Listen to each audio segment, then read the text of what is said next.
Have you ever noticed how certain places in a city seem to possess their own gravitational pull? You might not even have them on your official itinerary, but somehow, you always find yourself drawn toward them. That is an excellent way to put it. It is like an invisible urban magnet. In Ho Chi Minh City, that gravity well is undoubtedly District 1, and specifically the bustling retail ecosystem surrounding Takashimaya and Saigon Center.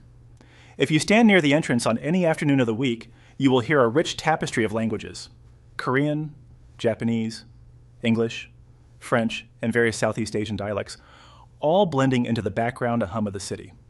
It is a fascinating phenomenon, especially when you consider the global narrative. In many Western countries, we hear constant talk about the decline of physical retail or how shopping malls are becoming relics of the past. Yet here in Saigon, these spaces are thriving, energetic centers of human connection. Why do you think international travelers, who could easily shop anywhere in the world, make a high-end mall in the middle of Vietnam a mandatory stop? It is a beautiful paradox. On one hand, you would think tourists visit Vietnam solely to escape the familiar, searching for raw, historic, and untouched local experiences. But modern travel is really about contrast. Travelers want the thrilling adventure of Saigon's chaotic, high-energy streets, but they also crave a sanctuary. Malls in District 1 offer exactly that: a seamless, comfortable bridge between intense local street culture and world-class luxury. That concept of a sanctuary is so true. When you step out of the intense tropical humidity and the relentless flow of motorbikes, walking into that air-conditioned, beautifully scented lobby feels like entering a completely different dimension. It is an instant relief. But before we get into the sensory experience, let us look at the physical layout. How does the geography of District 1 supercharge this tourist draw? The urban planning here is brilliant. If you look at a map of District 1, you realize that major shopping centers like Takashimaya, Vincom Center, and Diamond Plaza are not isolated islands. They are part of a highly walkable, interconnected tourist corridor. Within a single kilometer, you have the Saigon Opera House, Notre Dame Cathedral, the Central Post Office, and Nguyen Hue Walking Street. A traveler can spend their morning sightseeing, walk a few blocks, and immediately slide into a premium shopping center for lunch and retail therapy without needing to navigate complex transportation. It turns shopping into a natural extension of sightseeing rather than a separate chore. And in a city where crossing the road can sometimes feel like an extreme sport for newcomers, these massive, safe, pedestrian-friendly spaces are highly welcoming. But it goes beyond convenience. There is a very specific service culture here, particularly at Takashimaya, which brings the famous Japanese standard of hospitality to Vietnam. You are referring to the concept of Omotenashi. It is the Japanese philosophy of selfless hospitality, anticipating a guest's needs before they even have to ask. When you merge that meticulous, polite Japanese service standard with the natural warmth, curiosity, and friendliness of Vietnamese culture, you get something truly special. For an international tourist, this creates an instant sense of psychological safety. You know the prices are clearly marked, the products are authentic, and the staff will treat you with genuine respect. That psychological safety is a massive factor. Many travelers love the historic local markets like Ben Thanh for the vibrant atmosphere and the thrill of bargaining, but they come to these modern malls when they want to actually spend money without the stress of negotiating. It is a stress-free environment where they can lower their guard. Now, let us talk about the culinary experience, because the food culture in these malls is an absolute game changer. The basement levels of these shopping centers are legendary. In many Western malls, the food court is often an afterthought, fast food under harsh fluorescent lights. In Saigon, the basement level is a premium culinary destination in its own right. You have legendary local street food vendors who have been brought indoors, operating under strict hygiene standards, sitting right next to high-end Japanese sushi bars, Korean barbecue spots, and artisanal French bakeries.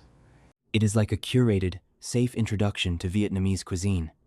If you are a traveler who is a bit hesitant about eating on the sidewalk, the mall basement serves as a wonderful entry point. You can try an authentic bowl of pho or a crispy banh mi in a pristine environment, and then immediately grab a premium matcha latte or a fresh boba tea for dessert. It democratizes the dining experience. On any given day, you will see backpackers with dust on their shoes sitting right next to local business executives in tailored suits, both enjoying the exact same meal. It is a cultural melting pot disguised as a food court, and this brings up an interesting shift in who is actually visiting these spaces. The demographics have changed significantly over the last few years. Definitely. It is no longer just older tour groups following a flag. Today, these spaces are dominated by independent Gen Z and millennial travelers. They are highly visual, tech-savvy, and deeply influenced by social media. They do not just visit a mall to buy items. They visit to curate an experience. The aesthetic cafes, the beautifully designed storefronts, and the rooftop gardens are essentially backdrops for their travel content. That is a crucial point.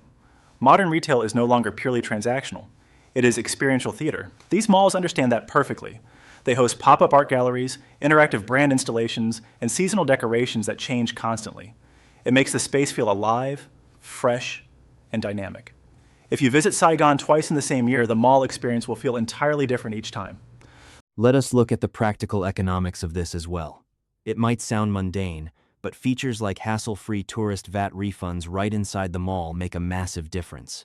When you eliminate the friction of international shopping, people are naturally encouraged to spend more. Absolutely.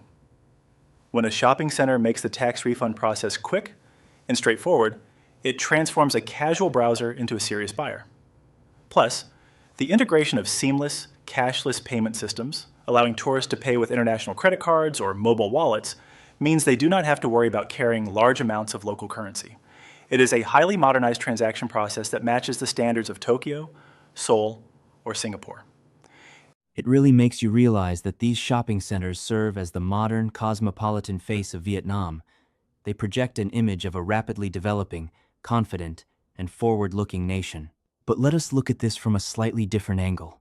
Some critics might argue that the rise of these massive, air-conditioned megamalls risks overshadowing the traditional, historic charm of Saigon. Do you think we are losing a bit of the city's soul as these modern spaces become the primary tourist magnets? That is a fair and deeply relevant question. There is always a natural tension between preservation and progress.